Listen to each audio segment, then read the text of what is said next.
Bom, Minas, boa noite mais uma vez. Acabei de colocar a nossa aula para gravar. Estava explicando ainda há pouco para a Sara e para a Nayara. A Mainara e a Larissa não tiveram oportunidade de escutar, que eu tive um problema semana passada com a minha internet. Cheguei até a mandar uma mensagem, né? Mas para a representante, mas acabou que, infelizmente, ela só viu no outro dia. Eu não consegui avisar vocês a tempo, tá bom? Na nossa última aula, nós estávamos fazendo uma abordagem do papel, né, do psicólogo, o papel do profissional que também lida com saúde mental, que não é um psicólogo, dentro da formação da saúde pública. E, inclusive, nós falamos um pouco sobre como surgiu o intuito da estratégia saúde da família, né? A estratégia saúde da família, hoje, ela é considerada, por exemplo, a principal estratégia que nós temos de aproximação do profissional da saúde com o usuário do serviço. Interessante. A gente também conversou na aula passada e falou que o adoecimento mental ele tem tomado proporções muito acima de qualquer doença, principalmente sobre a Covid, né? Ela é muito maior do que isso. Nós vivemos então um padrão de adoecimento mental progressivo, né? Em uma sociedade onde nós não temos ferramentas suficientes para simplesmente dar conta da dimensão, né, que é essa característica que nos envolve do adoecimento mental. Perfeito. A estratégia saúde da família, ela foi criada em 1994 e ela teve uma função primordial na época de lidar com o pilar mais básico da atenção em saúde, que é a prevenção, né? Então, nós queríamos, junto com a estratégia de saúde da família, reduzir o número de internações hospitalares e de casos graves de qualquer processo de adoecimento. E, logicamente, que o adoecimento mental era um grande exemplo. Isso se tornou importante. Por quê? Porque a estratégia saúde da família, ela começou a crescer, e teve um momento na história do Brasil em que nós tínhamos mais de 60% da população brasileira abraçada por uma estratégia saúde da família. Era um número bom, mas que precisava melhorar. O psicólogo hoje, ele é um dos principais profissionais da saúde que trabalham complementando a estratégia de saúde da família. A estratégia de saúde da família hoje é formada por médico, enfermeiro, técnico de enfermagem e um agente administrativo, assim como o ACS, que é o agente comunitário de saúde. Essa formação é uma formação básica da estratégia da saúde da família. Isso não significa que nós não podemos ter outros profissionais, né, presentes dentro dessa estrutura, né? Porém, percebeu-se que era necessário a presença de outros profissionais nesse contexto, como nutricionista, fisioterapeuta, professor de educação física e, logicamente, psicólogo. A gente para e pensa assim, bom, a estratégia saúde da família não tinha como ligar esses profissionais na sua atenção. Então, qual seria a oportunidade viável de fazer isso? É através da criação de um programa chamado NASF, que é o Núcleo de Atenção à Saúde da Família. Então, gente, eu vou espelhar agora para vocês o nosso slide e hoje nós vamos falar um pouco sobre o NASF, que é outro programa de abordagem dentro da saúde mental, tá? Só um minuto.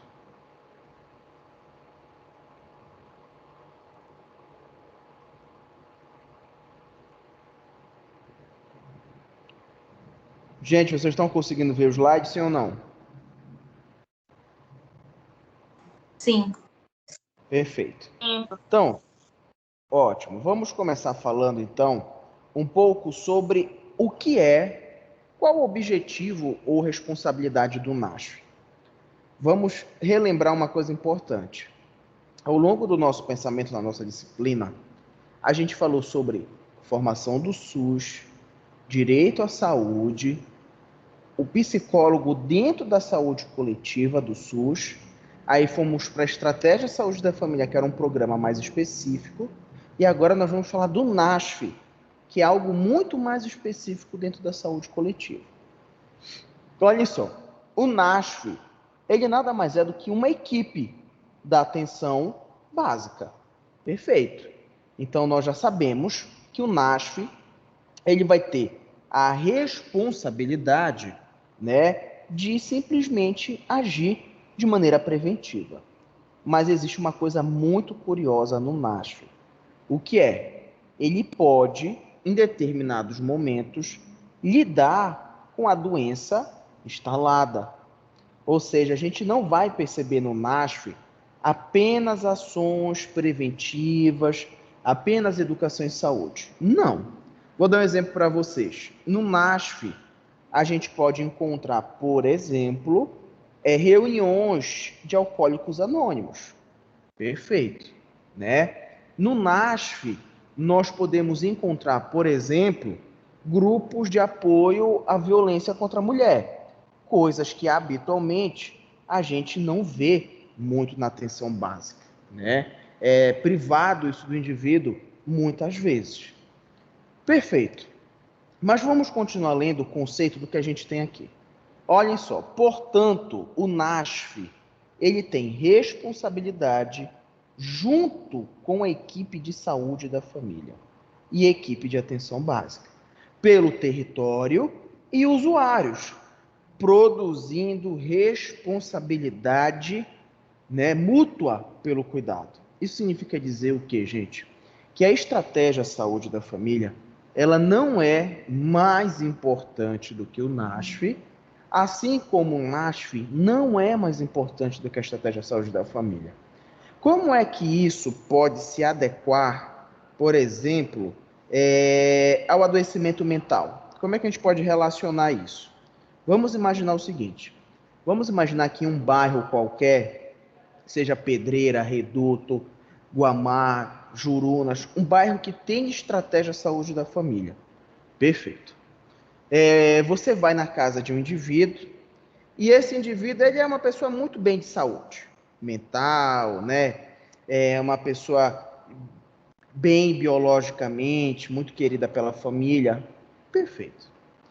E aí, com essa situação de pandemia, esse senhor, ele perdeu a esposa e um dos filhos para a Covid-19, lá no início de 2020.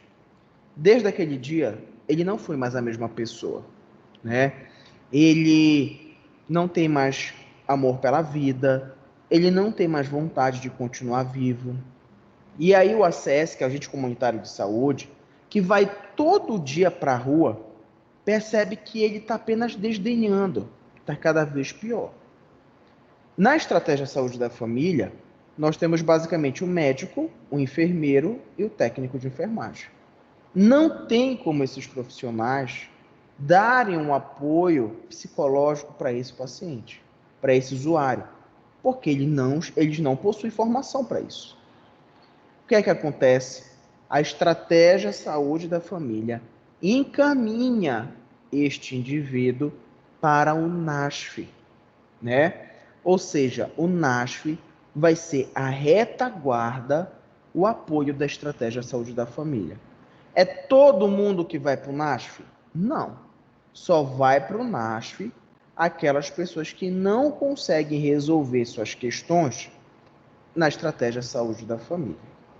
Perfeito. Então a gente já sabe basicamente como esse ciclo funciona. Vamos dar continuidade então. Olha, deve ampliar o escopo de ações da atenção básica.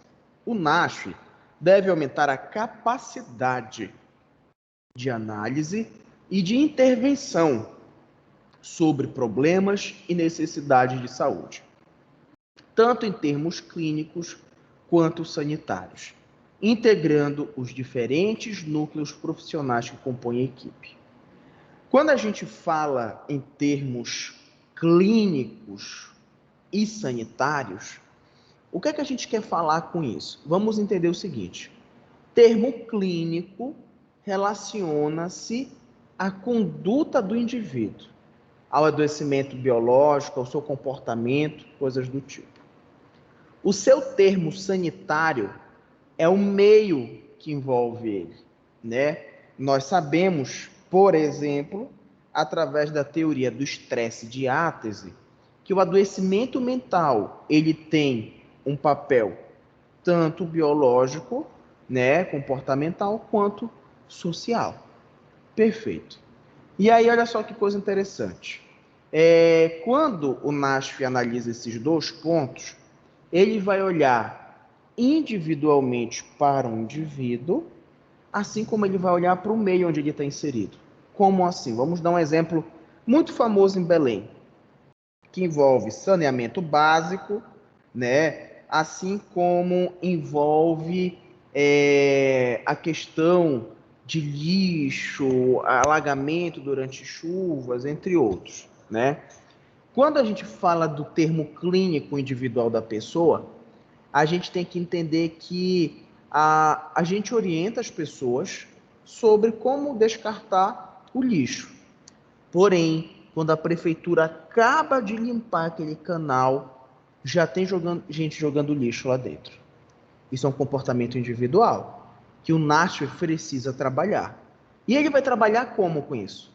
Através de uma ferramenta chamada de educação em saúde, que nada mais é do que tentar adequar o indivíduo àquela sociedade que ele vive, tentar adequá-lo a padrões para evitar o adoecimento. Já a análise sanitária desse exemplo relaciona-se ao meio onde ele está inserido, que o NASF também se preocupa. Por exemplo, o indivíduo vive em uma sociedade extremamente violenta. Isso é capaz de adoecê-lo futuramente. O que é que o NASF pode fazer em relação a isso? Ele vai precisar investigar.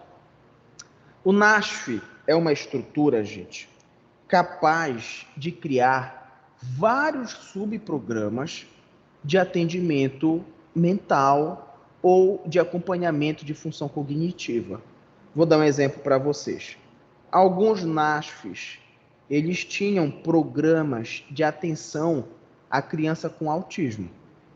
Há muitos anos atrás, a maioria das pessoas, quando tinham filhos com autismo, praticamente eles só tinham uma opção, era pagar um profissional para que realizasse o acompanhamento do seu filho. Hoje, você tem um núcleo de atenção que pode fazer todo o acompanhamento de maneira gratuita. Talvez nesse momento vocês falem assim, professor, isso é muito interessante, isso é bacana. É bacana. Mas vocês sabem qual é o problema de tudo isso? É que poucas pessoas sabem sobre o NASF. Inclusive, eu até pergunto a vocês, por exemplo, o seguinte: quantos de vocês aqui, antes da nossa aula de hoje, sabiam o que é o NASF? Né? Pode ter pessoas aqui que nunca ouviram falar no NASF, não sabiam o que é o NASF.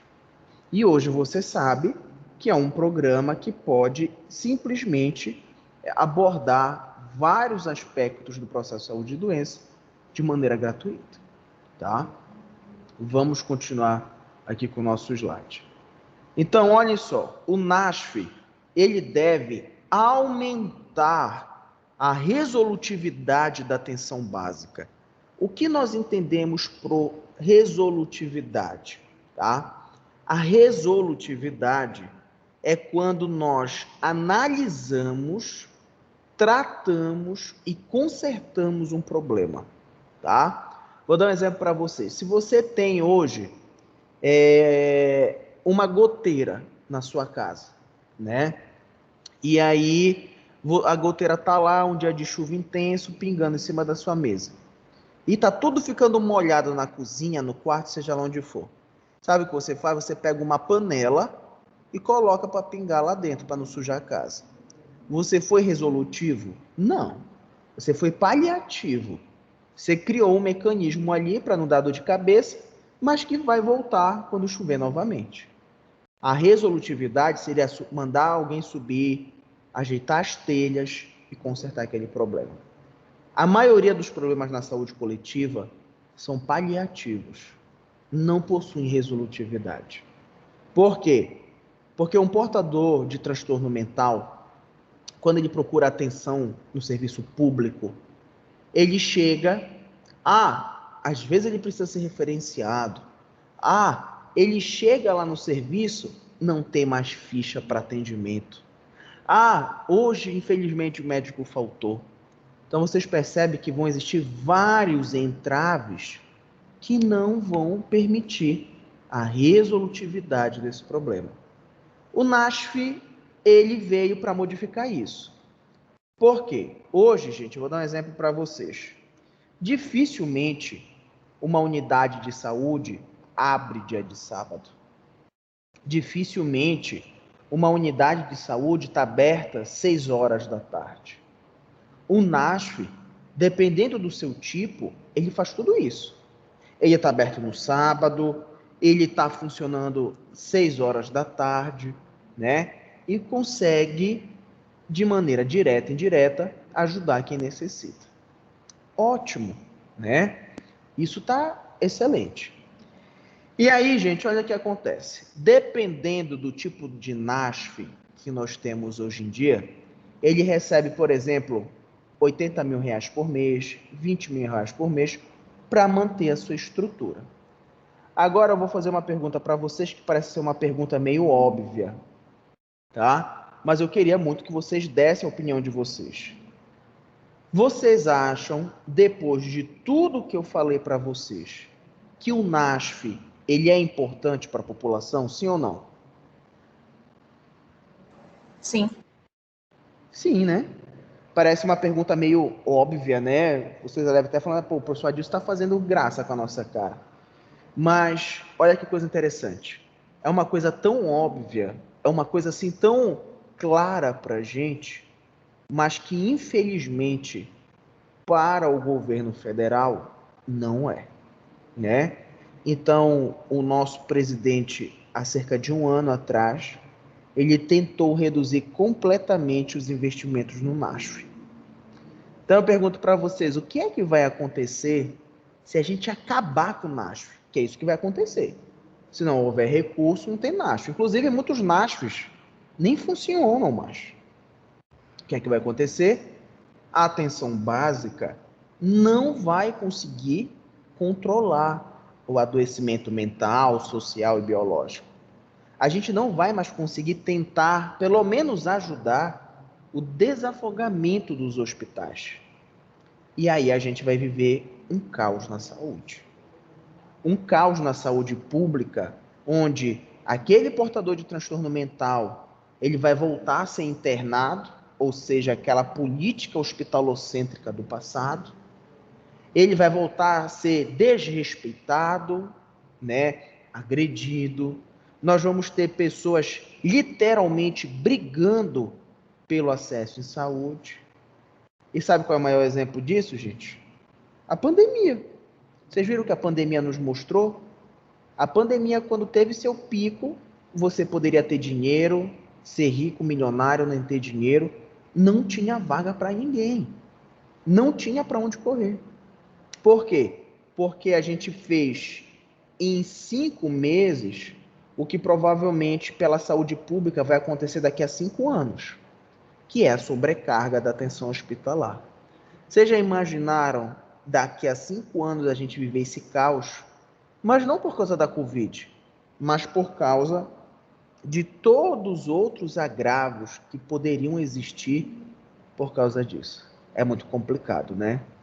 E a gente, eu não sei se eu comentei com vocês, não estou lembrado dessa aula passada, mas foi no atual governo também, federal, que nós tivemos o fim do programa Mais Médicos, né? Que é um programa que, inclusive, está tentando voltar, né? Parece que o presidente vai tentar um novo acordo para retornar o Mais Médicos. Tudo isso, gente, enfraquece a nossa atenção primária, principalmente a atuação do psicólogo na atenção primária. Existe uma outra característica que é importante a gente falar também, e eu também não lembro se eu cheguei a comentar com vocês, que é o interesse, olhem só, que nós temos nos futuros profissionais da saúde de irem para a atenção básica. A maioria não quer isso. Por exemplo, se eu fosse perguntar para vocês, gente, o que é que vocês querem, com que vocês querem trabalhar? Vai ter gente que vai falar, professor, eu quero ir para o hospital, né? Ah, professor, eu quero fazer uma residência porque eu quero trabalhar com oncologia. Ah, professor, eu quero ter uma clínica que eu quero atender criança.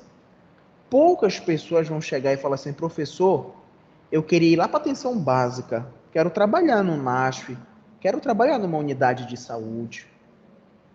É difícil a gente ouvir isso. Se alguém aqui tem vontade, por favor, fale. Não, professor, eu sou uma dessas pessoas. Eu quero ir para a atenção básica. Vocês sabem o que é o mais curioso ainda? É que hoje a atenção básica ela paga um salário maior do que a atenção hospitalar. E mesmo assim, o profissional ainda vai para a atenção hospitalar. Agora eu pergunto para vocês o seguinte: por que vocês acham que acontece isso? Porque grande parte dos psicólogos, grande parte dos enfermeiros, dos médicos, dos fisioterapeutas, eles se formam e querem ir clinicar, querem ir para dentro de um hospital e não pensam na atenção primária. Vocês chutam alguma coisa?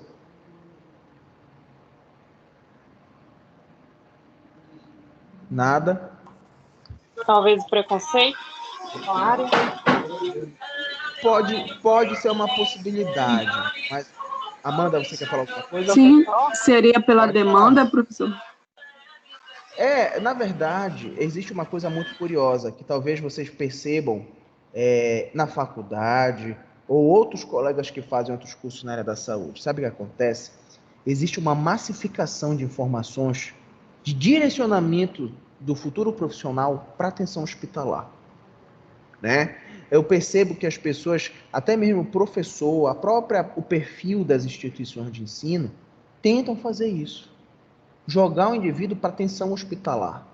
Tanto que a maioria dos estágios a longo prazo, eles costumam ser mais produtivos e com cargas horárias maiores em nível hospitalar. Isso incentiva muito. Além de uma palavra interessante que vocês utilizaram, que é, por exemplo, o pré-conceito sobre essa situação. Ah, professor, eu não quero ir para atenção básica porque me falam que é perigoso. O hospital também tem perigos. Ah, professor, eu não quero ir porque me falaram que ganha pouco lá. Ganha mais do que no hospital, na maioria dos trabalhos. Né? Então, a gente também precisa modificar, gente, o perfil desse profissional para que ele possa ser mais engajado. Diga, Mainara, pode falar. Professor, seria também a situação da frustração no sentido de lidar com uma realidade que você às vezes não... Você sabe que você não vai poder ajudar muito, digamos assim. Na verdade, entendi. Também isso é uma característica também, mas só que, olha, a gente tem que entender o seguinte. É lógico que eu, Adilson, você, Mainara, de maneira individual, nós somos muito frágeis dentro do sistema. Mas a partir do momento em que a gente, por exemplo, fortalece um grupo, nós temos maior probabilidade de ganhar. Vou dar um exemplo para vocês. Só para vocês terem uma ideia. O NASF criou uma política, junto com o governo federal, para valorização da atenção básica para estudantes da área da saúde. Sabe como isso reflete a gente? Hoje, a residência multiprofissional da UEPA tem a maior quantidade de vagas destinada para quê? Estratégia de saúde da família. É o maior número de vagas que tem, se eu não me engano. Então você percebe que o governo tenta incentivar através de ferramentas como essa, né? Mas muitas pessoas realmente não têm interesse. Vão para outras áreas mais específicas. Se a gente pensar, talvez a palavra não seja essa, mas se a gente pensar em desistir da atenção básica, nós vamos viver o que eu disse para vocês futuramente. Novamente, a sobrecarga, novamente, né, esse acúmulo de pacientes que nós temos em saúde mental. Eu acho que eu fiz esse exemplo para vocês na aula passada, mas se eu não fiz, eu vou fazer novamente. Por que que a saúde mental hoje é considerado o ponto mais importante de avaliação em saúde? E por que se adoece tanto hoje em dia? Eu vou usar um cálculo que eu usei, acho que eu falei da última aula, mas eu vou repetir, que é o seguinte. Se você tem hoje em Belém 50 pessoas que foram diagnosticadas com câncer terminal, isso atinge qualquer pessoa. Não tem como a gente estar feliz com um diagnóstico como esse. Esse diagnóstico ele causa medo, preocupação, o indivíduo passa pelas fases de uma crise, né, bem-sucedida muitas vezes, e isso leva à ansiedade e à depressão. Perfeito. Vamos imaginar agora um grupo de 50 pessoas que foram diagnosticadas com HIV/AIDS. Outro diagnóstico que causa medo, ansiedade e o risco da depressão. Você tem aí 50 pessoas com câncer, você tem 50 pessoas com HIV. E você tem no total 100 pessoas com algum transtorno de ansiedade, com medo e com depressão. Então a gente percebe que o adoecimento mental, ele sempre vai ser progressivo, ou de maneira individual, ou agregado a outras doenças, como câncer, HIV/AIDS, esclerose lateral amiotrófica, que é a famosa ELA, né? Então a gente percebe que realmente nós vamos viver ao longo dos anos a progressão do adoecimento mental. Só que não tem mais como a gente tentar tratar isso em nível hospitalar. Professor, mas se a gente construir mais 1000 hospitais e colocar 1000 psicólogos em cada hospital, será que isso não daria um jeito? Não daria, porque você estaria tratando o indivíduo já acometido pelo agravo, né? É muito difícil a gente encontrar, por exemplo, um paciente em sofrimento psíquico que precisa de atenção. Será que lá atrás ele não poderia ser acompanhado e a gente poderia evitar aquele momento? Provavelmente, talvez, né? Então, por que esperar chegar esse momento? Por que permitir que ele adoeça dentro desse momento, né? Mas vamos continuar aqui com nossos slides. Olhem só. O NASF, né? Ele foi pensado para lidar com 2 desafios históricos do SUS. E a gente basicamente falou sobre isso. A integralidade e a resolutividade. Perfeito. Quando a gente começou a estudar o SUS, perdão, a gente começou falando sobre também princípios e diretrizes. Falamos, por exemplo, sobre a universalidade, que é o acesso universal que todos têm direito ao sistema de saúde. Falamos sobre integralidade e sobre equidade. A integralidade significa dizer que todos os grupos sociais, mesmo os diferentes, independente das suas características, têm acesso a todos os níveis de atenção em saúde. Então, por exemplo, o homem, ele tem direito à saúde mental na atenção básica, a mulher tem direito à saúde mental na atenção básica, a criança tem e o idoso tem. Ótimo. E agora eu pergunto uma coisa para vocês. Vocês acham, gente, que a mulher ela tem os mesmos direitos realmente do que os homens?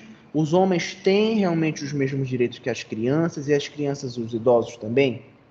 Por exemplo, será que a mulher hoje em dia ela tem direito a fazer ultrassom? O homem também tem, a criança também tem, o idoso também tem? Será que o homem que tem direito a tomar uma vacina de graça, o idoso também tem, a criança também tem? Sim, de maneira geral, todos esses grupos estão nivelados na atenção à saúde. Mas será que são só esses grupos que a gente precisa ficar atento? Será que só existe isso? Homem, mulher, criança, idoso? Não. Nós temos, por exemplo, uma coisa importante, chamada de saúde indígena, chamada de, por exemplo, populações tradicionais, que podem ser quilombolas ou ribeirinhos, e nós temos populações, por exemplo, homoafetivas, que muitas vezes estão lateralizados do processo de saúde, né? Vou fazer uma pergunta para vocês aqui. Indígena tem problema mental, gente? Sim ou não? Sim. Claro. E, Claro professor? que sim. Claro. Ser humano? Ribeirinho. Pois é, ribeirinho tem transtorno mental? Claro, Sim. né? Sim. Nós temos, então, grupos aí que realmente adoecem mentalmente. E aí eu faço uma pergunta para vocês, e se vocês souberem essa pergunta, eu vou até agradecer a vocês, porque eu não sei a resposta dessa pergunta. Mas hoje vocês conhecem algum grupo, algum programa estadual, municipal ou federal que ofereça saúde mental para esses povos? Sim ou não?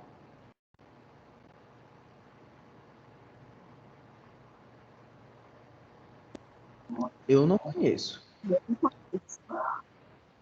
Nem eu. Pois é, eu nunca vi, né? Então isso nos mostra que a integralidade do SUS, que é tão discutido, a gente vê congressos por aí, encontros que falam sobre o SUS, a universalidade, a integralidade.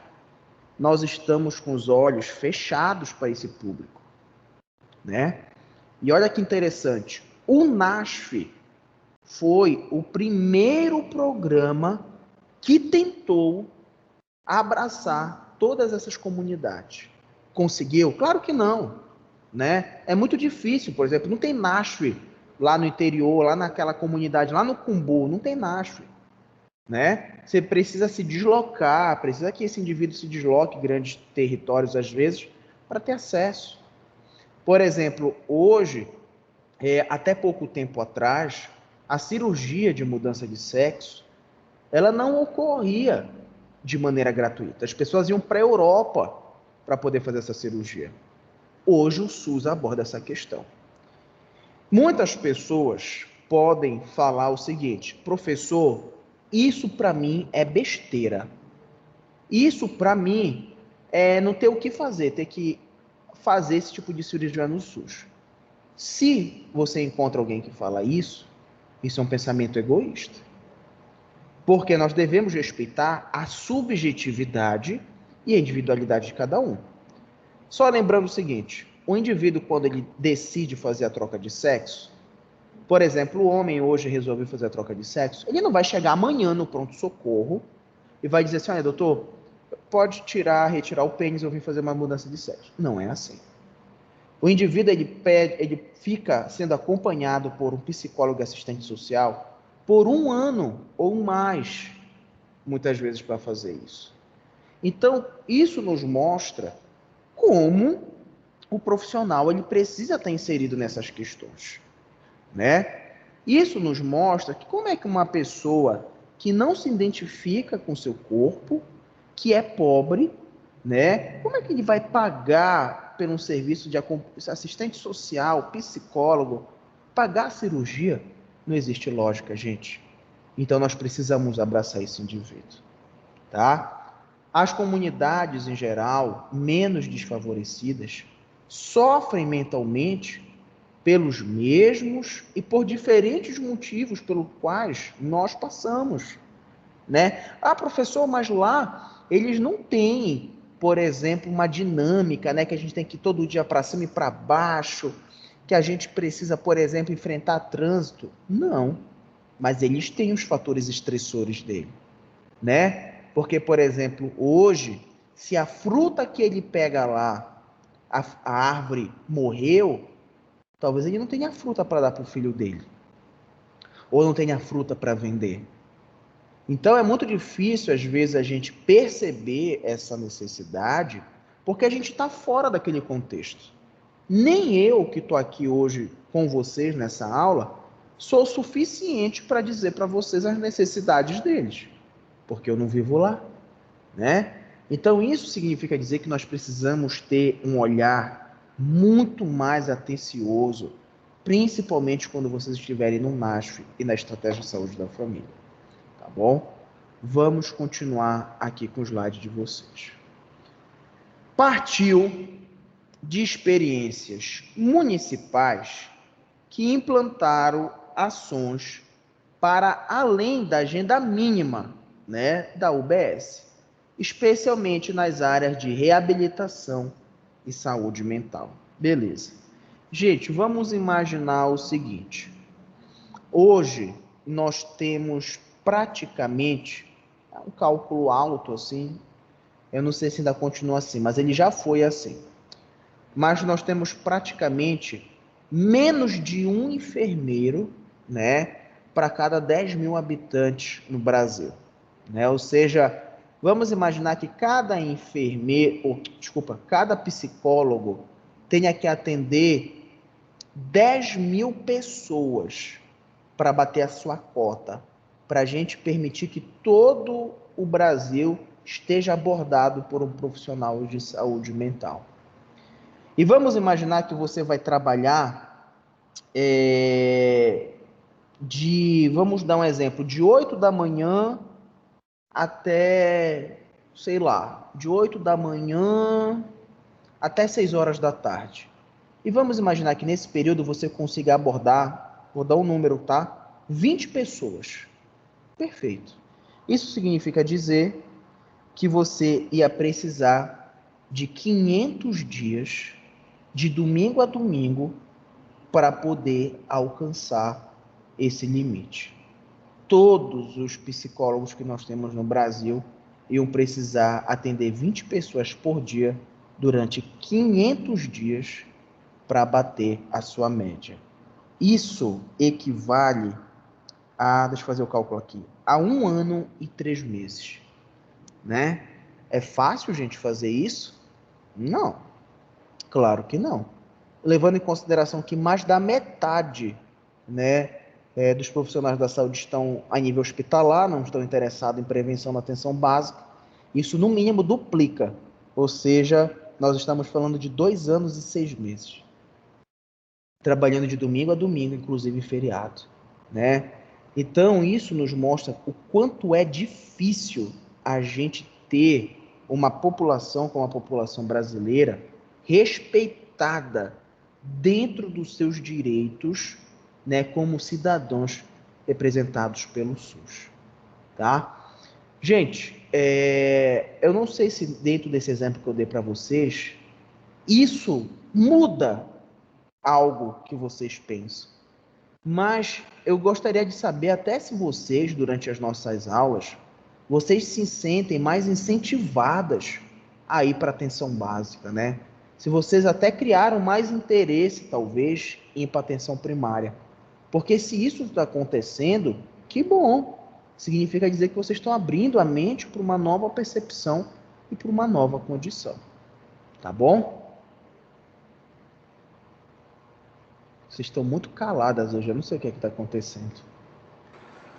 Professor, desde o primeiro dia que você estava falando dessa aula sobre atenção básica, UBS, tudo mais, eu me interessei muito. Tanto que, como eu disse para você das últimas aulas, que eu já estou fazendo um curso fora parte da área hospitalar mesmo, entendeu? Para atuar na área hospitalar. Só que me interessou muito, muito, muito mesmo esse assunto. Porque, como eu disse, às vezes até falta de informação dentro da faculdade, porque eles focam muito em uma área específica, a área hospitalar ou clínica, isso é fato.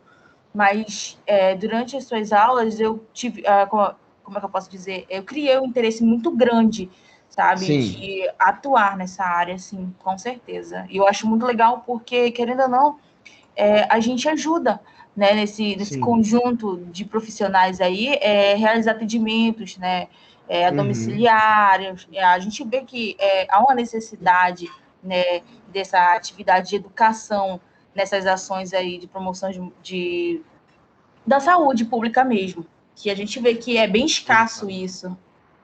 Pois é, e olha, eu vou dar um exemplo para vocês, só para vocês entenderem como existe muita oportunidade para os profissionais que têm interesse na área. Quando eu estava na faculdade, eu tive a oportunidade de ser bolsista de pesquisa da UFRJ, a Universidade Federal do Rio de Janeiro. E aí era sobre pesquisa sobre saúde pública, né, e tudo. E a gente fazia muitos estudos. E eu tinha um colega que também era bolsista junto comigo, né? Ele, inclusive, ele era monitor do laboratório de informática lá da UEPA comigo, né? O nome dele é Juan. E aí, olha só que interessante. A gente se formou, né? E o meu primeiro emprego, né? Eu me formei dia 20 de dezembro de 2012. Meu primeiro emprego foi 3 meses depois. Eu fui convidado pelo prefeito de Marituba para ser gerente de epidemiologia. É o segundo maior cargo que tem na saúde coletiva nos municípios. Primeiro é o secretário de saúde. E aí eu fiquei me perguntando o seguinte, eu não tinha nenhuma especialização na área. Eu me perguntei como eu consegui aquela vaga, né? E eu me lembro que depois, resolvendo os problemas do município, eu percebi que isso se dava pela prática que a gente tem, né? Porque, gente, quando eu converso aqui com vocês e que eu falo essas coisas para vocês que parecem ser tão óbvias como vocês próprias identificam, as pessoas têm muita dificuldade de saber como implementar isso que eu falo para vocês. Esse é o grande problema. As pessoas muitas sabem, mas poucas sabem implementar. Essa é a grande barreira que nós temos. Esse meu amigo, hoje em dia, ele é o secretário estadual, né, do Amapá. Trabalha lá e é o vice-presidente do CONASCENS no Brasil todo, né, na região norte. Então eu digo para vocês o seguinte, as oportunidades, elas aparecem muitas vezes, mas a gente também precisa fazer o quê? Se qualificar para isso, né? Nós vamos continuar aqui.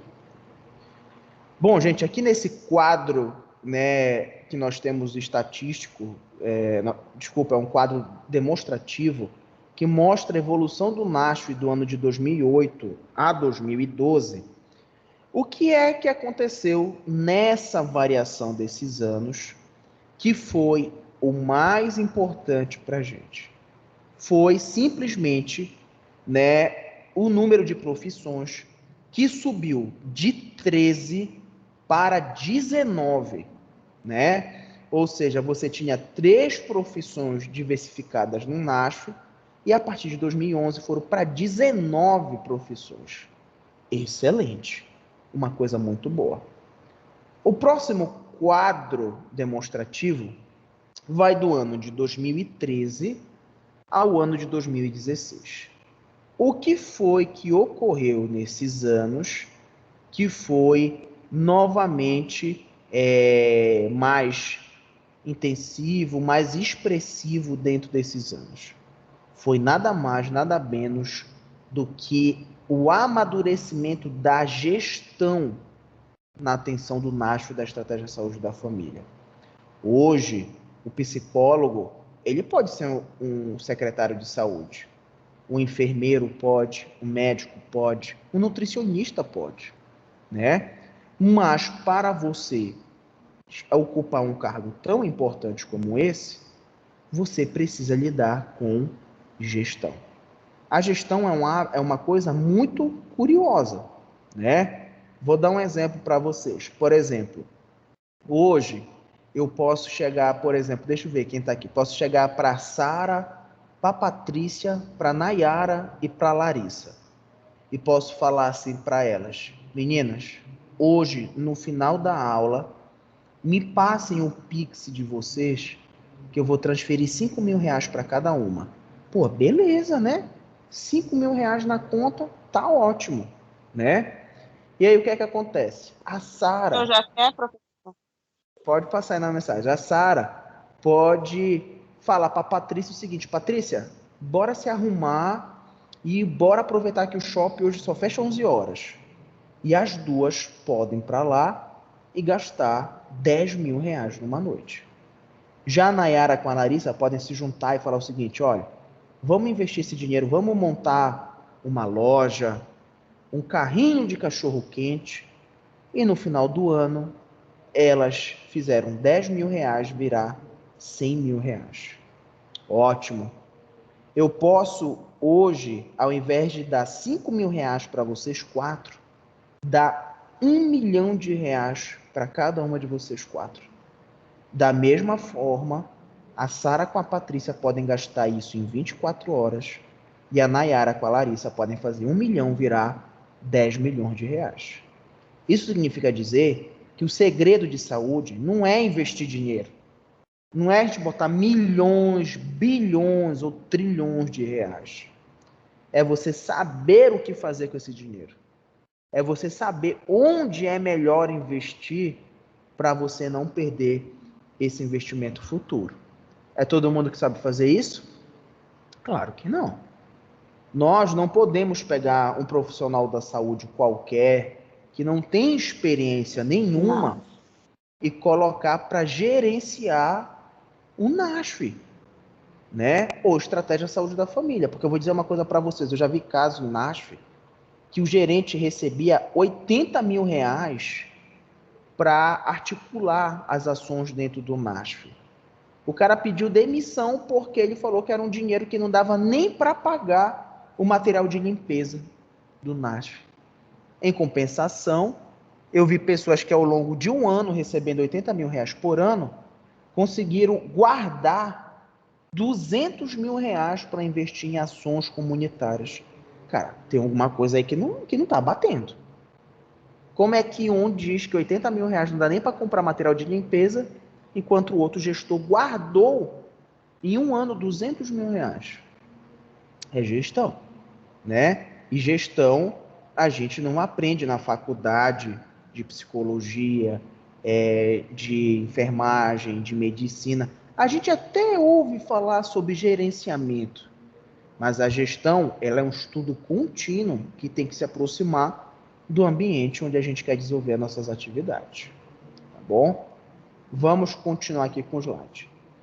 E o último momento histórico, né, de continuidade desses anos, que é 2017 e 2018, veio fortalecer as ações do fisioterapeuta, do psicólogo, do professor de educação física, entre outras profissões, né? Ou seja, veio fortificar a diversidade profissional do NASF.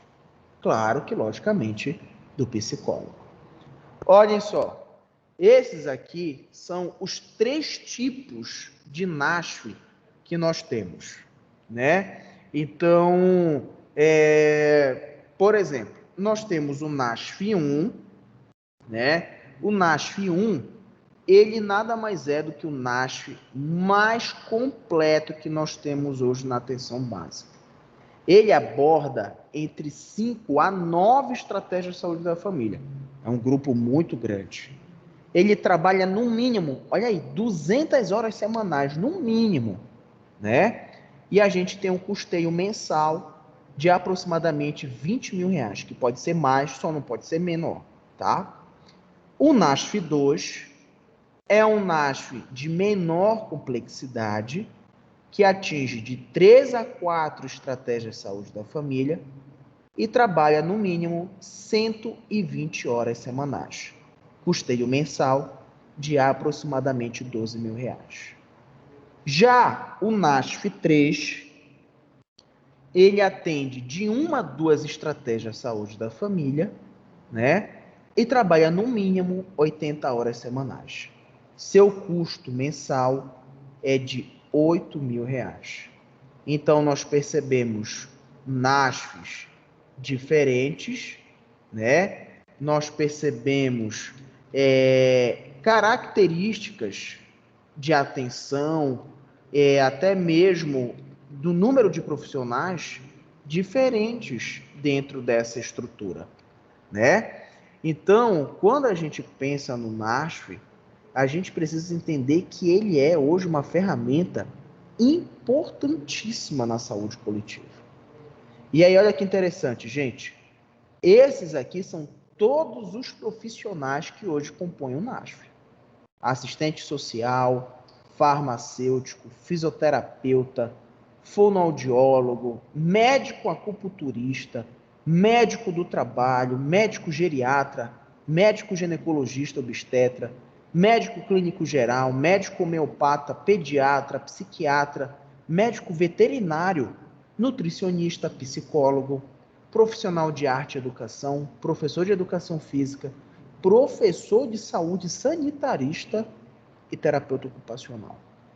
Ou seja, nós temos um grupo extremamente completo de profissionais que exercem suas profissões dentro do NASF, tá?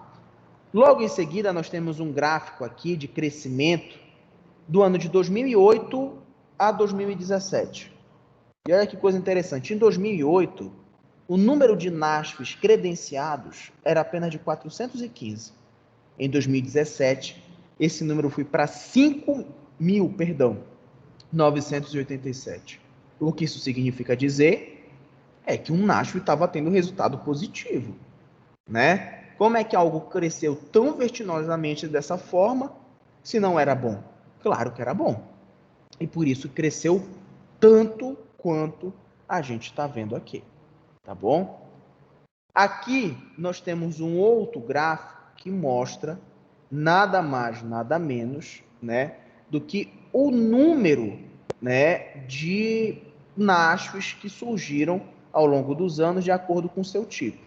E olha que coisa curiosa, o NASF que mais cresceu ao longo do ano foi o NASF tipo 1, ou seja, um NASF de maior complexidade que nós temos, tá? E por último, eu queria mostrar para vocês o ranking dos profissionais mais presentes no NASF. Olha quem está em segundo lugar, gente, né? Em primeiro lugar, fisioterapeuta, mais de 4.700 profissionais no Brasil todo em NASF. Em segundo lugar, o psicólogo, né? Mais de 4.500 profissionais em todo o Brasil. Nutricionista, mais de 4.200 dentro do NASF. Os profissionais menos presentes são o médico acupunturista, o médico do trabalho e o médico homeopata. E aí, gente, o que é que acontece agora se realmente o governo federal acabar com o NASF? A gente vai tirar 4.575 profissionais da psicologia de ação direta de segunda a sábado, de segunda a sexta-feira, de manhã e de tarde, atuando no Brasil. Será que a gente vai ter um aumento de agravos de doenças mentais, de transtornos mentais ou coisas do tipo? Claro que sim. É lógico que isso vai acontecer. A gente não precisa ter dúvida nenhuma que isso vai ser praticamente uma obrigatoriedade. Certo? Gente, eu tenho agora um vídeo que eu quero passar para vocês que fala sobre um profissional que trabalha no NASF através da saúde mental. Nesse vídeo eles falam tanto da saúde mental como da reabilitação, né, dentro do NASF. Eu vou espelhar aqui para vocês, só um minuto, por favor.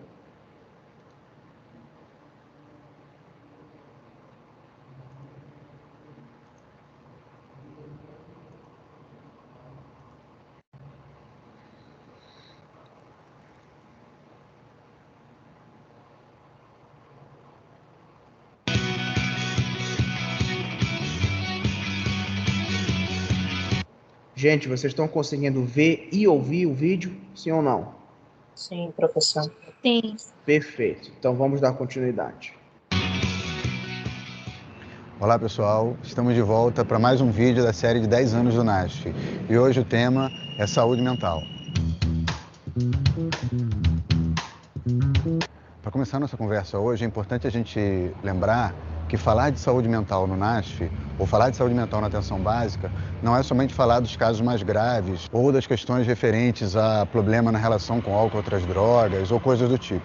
Falar de sofrimento mental na atenção básica é sobretudo falar da questão do sofrimento psíquico e das estratégias que o NASF tem de contribuir para as equipes de saúde da família para a promoção de saúde mental nos territórios.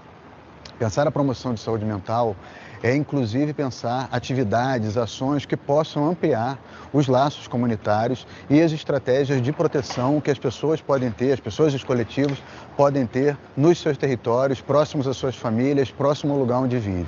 A equipe de NASF pode ajudar bastante as equipes de saúde da família que apoiam para pensar essas estratégias de ampliação dos laços comunitários e da proteção que as comunidades podem oferecer para as pessoas que participam dessa comunidade, e pode ajudar também a equipe de saúde da família, as equipes apoiadas, a avaliar qual é a forma que elas têm de acolher o sofrimento psíquico.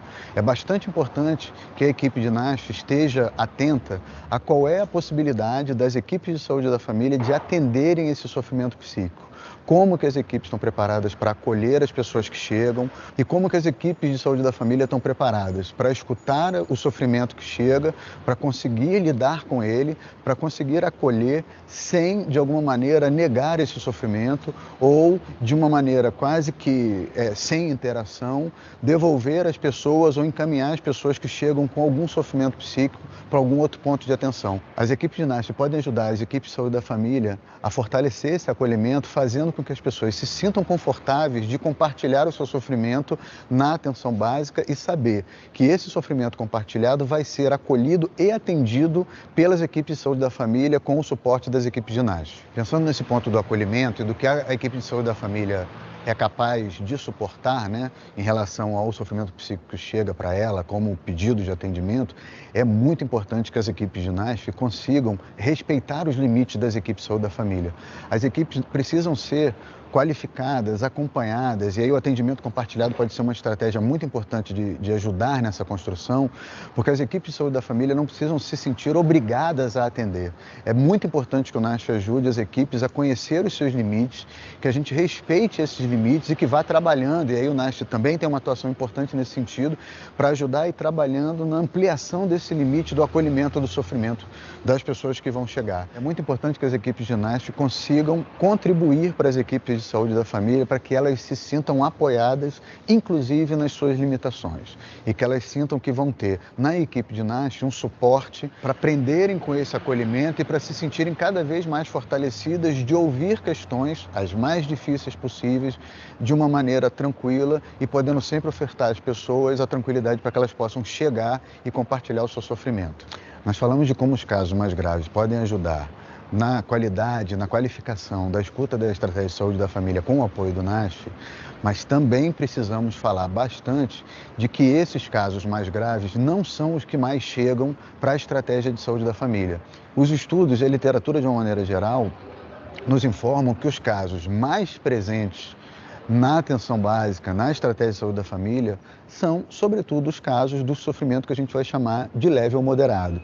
Uma estratégia interessante para as equipes de NASF se aproximarem das equipes de saúde da família que apoiam é estar muito atento a esse sofrimento mais leve ou moderado, porque ele vai ser o mais presente. Ele vai ser o que vai aparecer em consultas de pré-natal, em consultas de acompanhamento da mulher e da criança, das pessoas que chegam para as consultas de uma maneira geral e que vão aparecer nos pequenos detalhes, a relação com a ansiedade, relação de depressão, questões referentes à violência ou ao medo que as pessoas têm de circular nas comunidades aonde moram, são questões que vão aparecer o tempo todo para as equipes de saúde da família, sobre a perspectiva do sofrimento psíquico.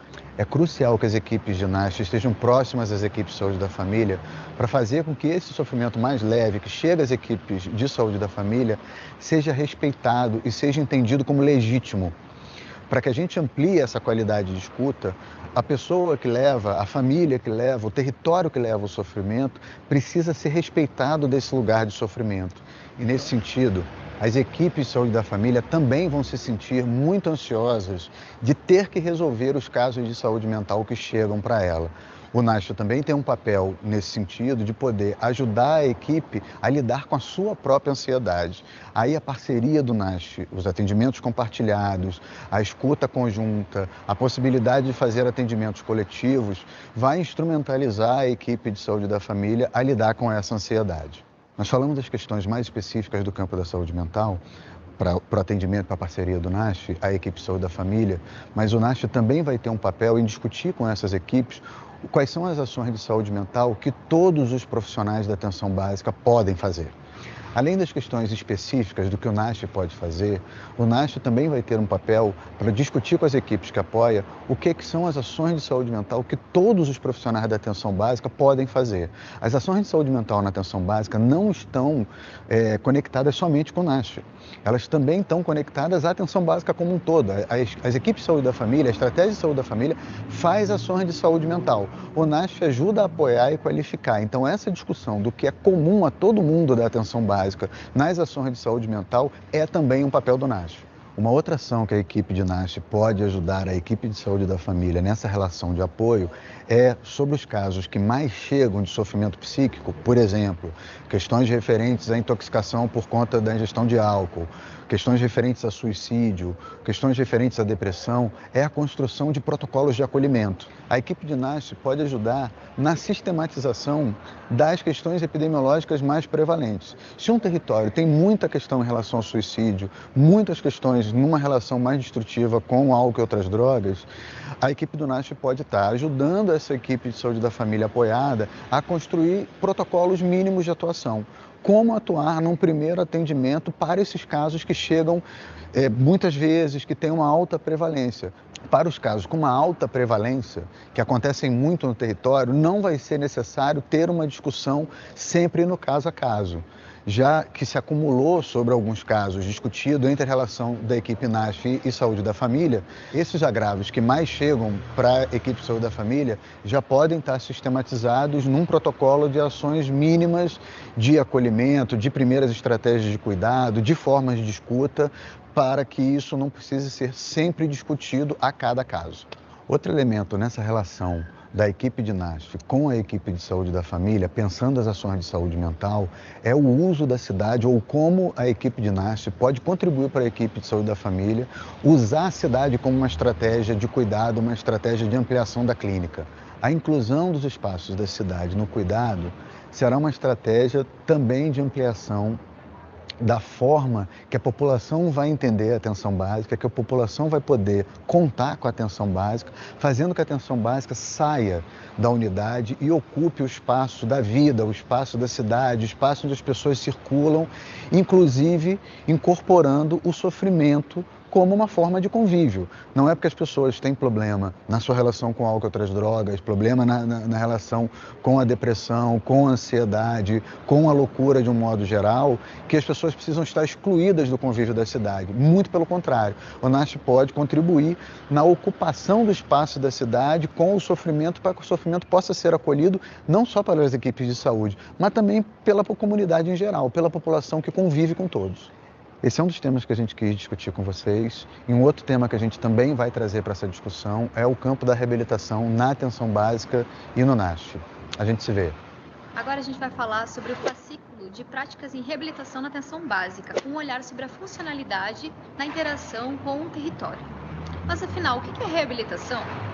A OMS considera que reabilitação é um conjunto de ações que a gente desenvolve para que os cidadãos tenham e mantenham uma funcionalidade na interação com o ambiente. Dessa forma, falaremos do cotidiano das equipes NASF-AB no território, buscando recursos locais que facilitem a integração de processos funcionais, de inclusão e de prevenção em situações de perdas de funcionalidade.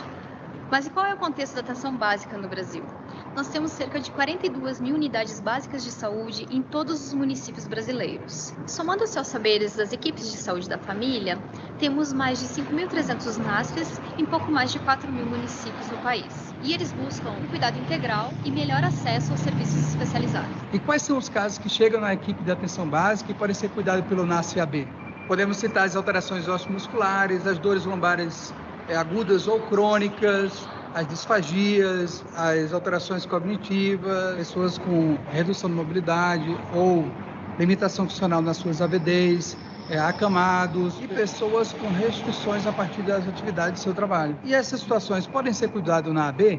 É importante destacar que essas ações de reabilitação na atenção básica, as equipes NAS fazem compartilhando com as equipes de saúde da família, horizontalizando o saber e ampliando a clínica. E a partir desses casos, quais são as práticas e ferramentas possíveis na AB? Podemos citar o projeto terapêutico singular e o projeto terapêutico coletivo, atendimentos individuais ou no domicílio, ações compartilhadas entre os outros trabalhadores, grupos terapêuticos. Nos casos de atendimento individual da UBS e no domicílio, podemos citar as práticas manuais, a cinesioterapia e as práticas de analgesia.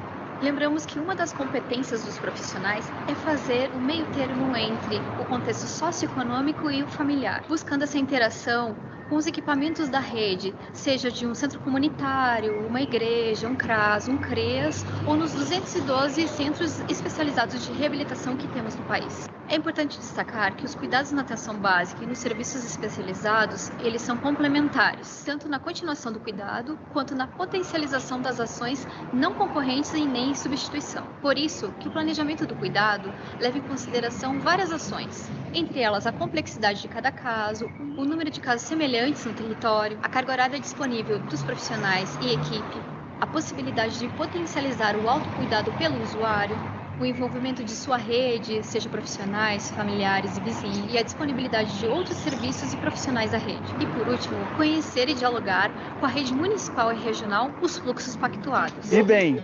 pensando na autonomia dos usuários e seus familiares, a gente criou esse fascículo. Te convido a conhecê-lo. Até logo!